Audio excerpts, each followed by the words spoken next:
G'day gorgeous people, welcome back to another taste test segment with Tim, and today we're going to be tasting more Malaysian snacks, part 3. I'm still full from last night's dinner, so I didn't feel like breakfast or lunch, so I popped down to the local mini-mart and bought a few snacks that I think you'll like. Let's hope that they are as good as they look. So the first one is a kaya bun.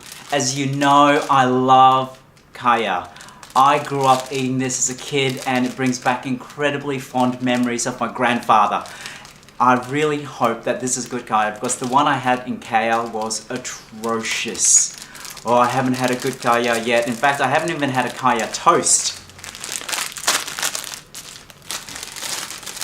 And what I'm hoping is for this to be a moist bun and inside to be completely packed with kaya. I can only hope. The bun smells really sweet, almost like an American style, Hong Kong style bread. Oh. Once again, look at the bread ratio to kaya. Not much. Let's see how it is in the eating though.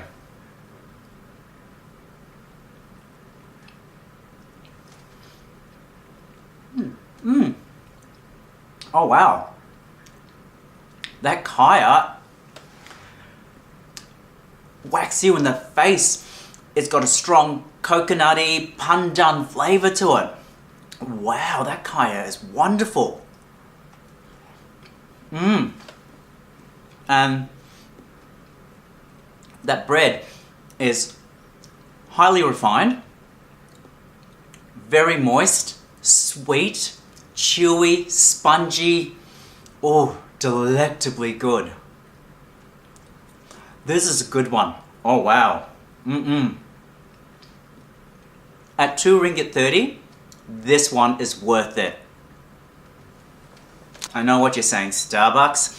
I walked a good K plus down to the mini-mart, weaving in and out of traffic. There's no pavements here in Batu Ferrenghi, so when I was walking back, I was hot and sweaty and I saw Starbucks and I wanted to get myself a fizzy cold drink. And this is their iced lemon passion fruit Physio.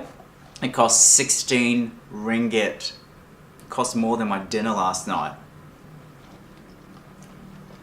It's really refreshing and fizzy though, it's nice. Okay, the next thing we're going to try, we're going to go to something savoury, is the Karapa ikan segera. I apologise to all my Malay, Bahasa Melayu and Bahasa Indonesian followers and subscribers because I am butchering your language. I'm so sorry. But I'm trying to pronounce it as phonetically close as possible. All I know is this is fish because it says ikan. So I imagine it's a local fish cracker, like a prawn cracker. These things are notoriously difficult to open. Oh. Sorry if my dentist is watching. Oh, it smells beautiful. It smells like fried fish. Here you go, can you see that? Okay. Oh. Really crunchy. Savoury. Fishy in a non-offensive way. It's not... You know how when you eat certain fish, it tastes like the ocean or it smells like the ocean? This is not it. This has a fish element to it, but none of that acrid, putrid seafood aftertaste. It is beautiful. It is really, really good. I'm gonna have to go back and buy another packet. I think this small packet cost me 4 ringgit. So it's over $1. And so worth it. Oh, I can imagine this with some salsa or with a really spicy chili dip. Oh. Even guacamole. Holy guacamole. I'm getting more of this. Can I take that home? Does anyone know if I can take that back into Australia? I'm going to go on to something sweet now. This is called something mangkek. The reason I bought it is because it reminds me of kuih kapit, which is a very white, floury tapioca biscuit / cake that we have during Chinese New Year. It looks like that. I don't know if it is though.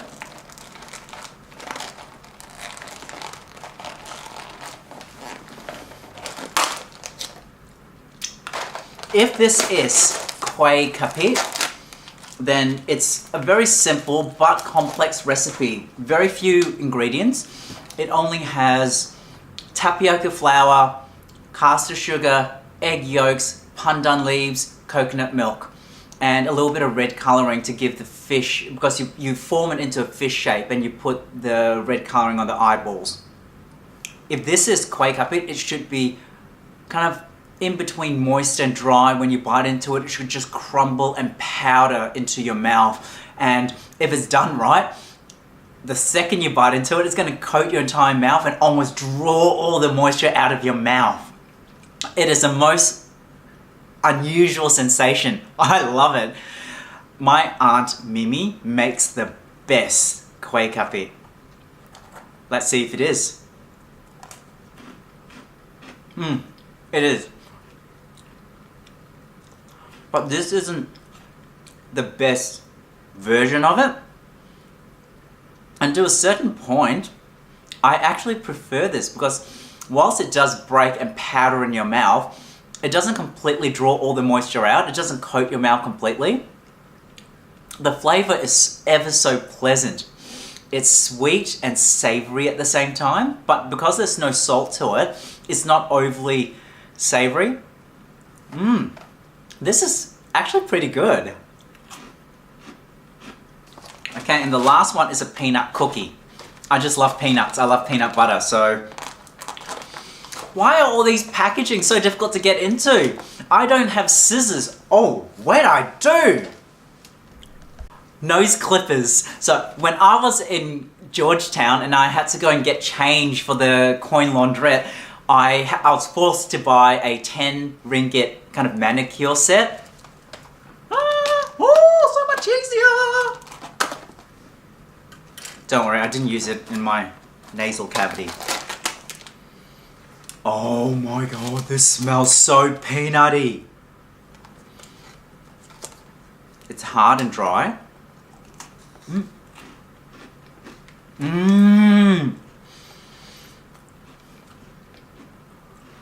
Oh wow.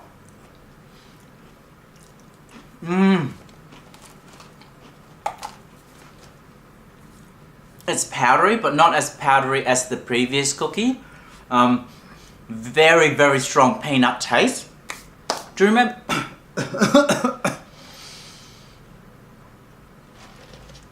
Do you remember back in the day when salted caramel was the big thing? This is like that. It's a sweet peanut cookie, but there's salt in it. So you get that sweet and savoury hit. It is incredibly Moorish. I am actually very impressed with the quality of these products, because that was like 2 ringgit 80 for the kuih kapit, and the peanut cookie came to 3 ringgit 77 for the entire container. Wow! Can I buy these and take them home? I love this. It's really good. And the last snack, tapioca chips. I love tapioca chips.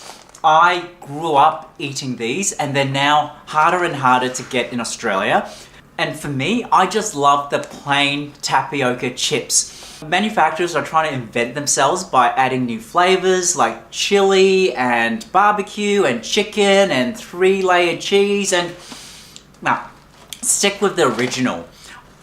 at the mini-mart, I couldn't find an original flavored. This is the extra spicy.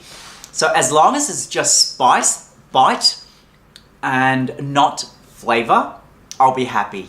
What I like about the tapioca chips is the flavor and the crunch. I know you're gonna, I'm probably not describing it right, but a really good tapioca chip should almost have a very dry splinter crunch when you bite into it, but at the same time, it should still be ever so slightly malleable. It's hard to explain, and to certain people it might feel stale, but a good tapioca chip should have those elements. I know those are opposing kind of mouthfeel sensation.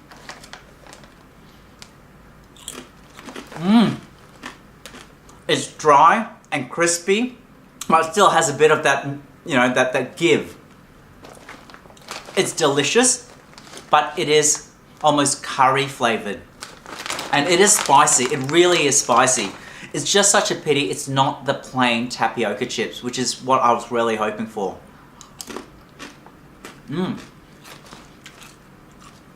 Still very tasty. I'll still eat it. I don't know if I'm going to finish the entire packet though. So just so you know, this is the most expensive thing I bought from the mini-mart. This cost 7 ringgit. Really good value, eh? Malaysians, and I imagine Singaporeans as well, you are so lucky to have such affordable, easily accessible snacks like these. Oh, I'm going to fill up before I leave this beautiful country. What a culinary wonderland.